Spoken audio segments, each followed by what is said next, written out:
There's a niche of video games that really resonates with me, but doesn't get a lot of attention. What I call evasion games. Games where the primary action involves avoiding an implacable force. Sometimes these games have overlap with the stealth genre, but other times hiding is not an option. The most obvious example, perhaps, is Pac-Man. Stalked by ghosts through a labyrinth of pellets and fruit, your only reprieve from pursuers is a temporary one. Down the right supplement, and you can stomach a specter, sending it back to the underworld, perhaps? That is, until it breaks from its prison and begins haunting the maze once more. The progression state is eating all the pellets, but the game will keep throwing new screens at you essentially endlessly, and pursuit isn't something to be overcome and set aside in any remotely permanent way. The action of the experience is avoidance, until those brief moments when you can limply lash out. Pac-Man was a huge hit, and probably the most iconic game with the kind of action I want to discuss. Pac-Man has been talked to death, though, and I have no personal connection with the game or its successors. This little series I'm starting today will cover my favorites of the kind. The initial, and perhaps the earliest title I'll be talking about, is one that formed some of my strongest early memories of a game. The eerie, uncompromising, escalating, and pure Night Stalker. My experience with Night Stalker is one of being sucked into a new world in my grandparents' basement through this strange, arcane portal that was Mattel's Intellivision system. This bizarre thing with curly-cabled controllers looking more like a telephone than anything. A grid of numbered membrane buttons above a strange silver disc that functioned as a directional rocker. If I had one here to show you, I'd be pleased for the opportunity. That system in my grandparents' basement is long gone, though, and my only means of showing it to you now is through emulation. Intellivision Lives, it should be said, was a lovely project that packaged, for various platforms, a very substantial chunk of the system's library, along with an emulator capable of running it. Night Stalker itself is even playable via a nice little sampler they used to distribute freely on the Intellivision Lives website, and that's primarily how I'll be walking you through its nuances today. That said, I also found an apparently sealed copy of the Intellivision version at a pawn shop, and couldn't resist snapping it up to give you a glimpse at the original presentation of the thing. While I don't have the hardware to play the actual cartridge, there's some neat stuff in here I was eager to share and see again. Remember how I mentioned that the Intellivision had membrane buttons? Well, those have a rather subpar feel when it comes to actually using them, with an awkward travel and poor tactile feedback, but their slim profile did provide the console with a quirky advantage by enabling these little sheets of acetate that slipped on over them to be produced. Probably not at tremendous expense for most games. This gave the player an immediate reference to what each button did. For my play here, I'll be using the default keyboard controls on the PC emulator, numeric keypad and arrow keys. On to the gameplay then. There's a bunker wherein you're protected from harm. But if you stay in that bunker forever, what kind of life is that? Are you really playing the game? So you go out and you seek to make that score rise a little. Thematically, it's perhaps less family-friendly than Pac-Man. There is a gun on the screen, In order to earn points, you have to destroy.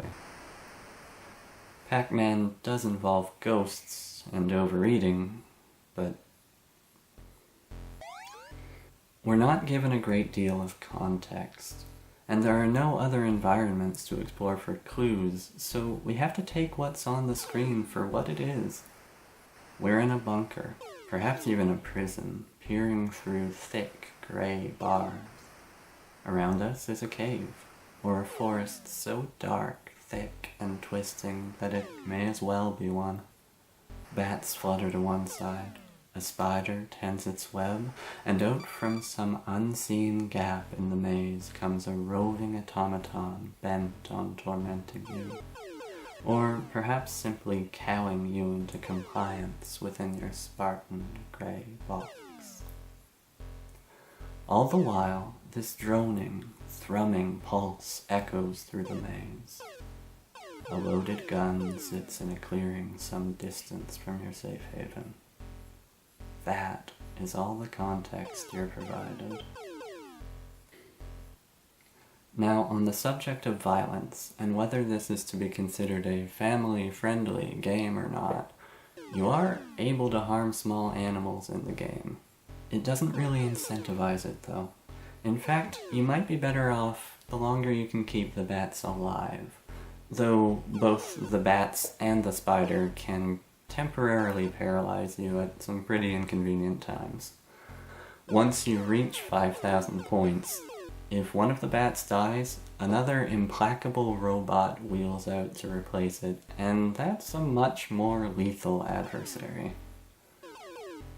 Since there are 2 bats, this can lead to 3 potentially deadly threats at play, though only one can have a projectile in play at a time. It starts off pretty tame though. One real threat, and it moves slowly.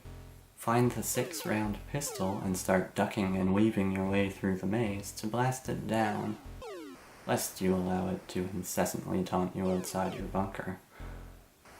As you push back against its onslaught, you build up points, and when those reach certain thresholds, the opposition escalates. Well, the initial grey robots patrol at random. At 5,000 points, a blue robot spawns, who pursues you more doggedly. After 15,000, this rounded white robot becomes your primary assailant, and its shielding means it requires 3 hits to destroy. At 30,000, an arachnoid black robot begins to stalk the halls, firing white bolts of energy that absorb your own shots as they sweep down the corridor. At 50,000, these bolts turn yellow and are then capable of bringing down your bunker's walls. Finally, once the threshold of 80,000 points is crossed, that fiendish robot is completely invisible. The only tells being when it fires its weapon, or as it shimmers past one of its allies. This automaton will stalk you until you die. There is no happier ending than a long, harrowing resistance before you crumble. So why is this not simply a shooting gallery? A rampage of shattering gears?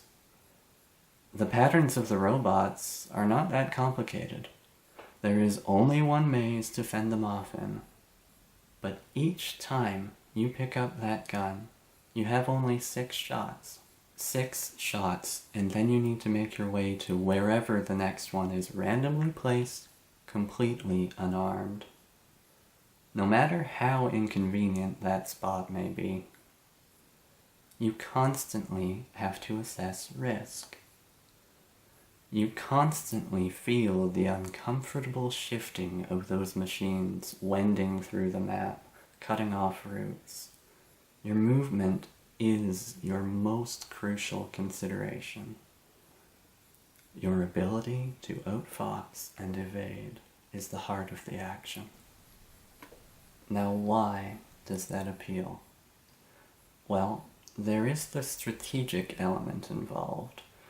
The constantly adapting to whatever complication it throws your way. There's also the themes it plays with. In how many games are we the subject of a truly harrowing chase? The hunted, rather than the hunter. This kind of scenario produces an excitement that others don't. There's also a sort of mythic resonance to a truly doomed last stand. We don't deal with actual futility a lot in games. It was more common in the arcade era with things like Missile Command, exploring the theme deliberately and effectively. Conventional marketing wisdom might indicate that the consumer will balk if they're not given at least a chance of a relatively happy ending, but that doesn't stop tragedy and desperation from being key to huge swaths of stories appreciated the world over. Maybe the thought is that the ego investment that's more likely to occur when you're the one controlling the character is likely to make that futility more frustrating. Most games present us with solvable situations that we're amply empowered to succeed in, and reward us with a sense of control that, frankly, most of us may not experience in our day-to-day lives. A game like Night Stalker, where there is no end to your problems, no grand fanfare for your efforts but lasting a little bit longer, no shiny ribbon, no piece of fruit, is in some ways more relatable. Life doesn't ever stop presenting us with problems. We just get better at coping with them. The game always ends the same way at the end of the day. And the satisfaction is in how well we held out. Defeat after defeat, we learn to cope with a relentless world, and gradually grow to form our own measures of success. This may all seem like a pretty bleak, dismal outlook, and escapist fantasy may seem more appealing than ever after thinking about the world this way. Here's how I look at it, though. As someone who has dealt with anxiety and maladaptive perfectionism frequently throughout my life, a game where you are guaranteed to fail, eventually, is almost liberating. And kind of therapeutic, actually. The way to enjoying and improving in a game like Night Stalker involves letting go. All of the trappings of Night Stalker telegraph tension and pressure, but once you play enough to understand its systems, those settle and simmer down. Once you are at peace with failure, well, then I suppose there's plenty of peace to be found here. And we can all appreciate how instructive failure can be. Now, a lot of those feelings I just shared are fairly specific to my experience with Night Stalker. Not all evasion games are going to elicit them. But I'm looking forward to showing you what I do get out of the other ones I'll be looking at down the line. Thank you for your time.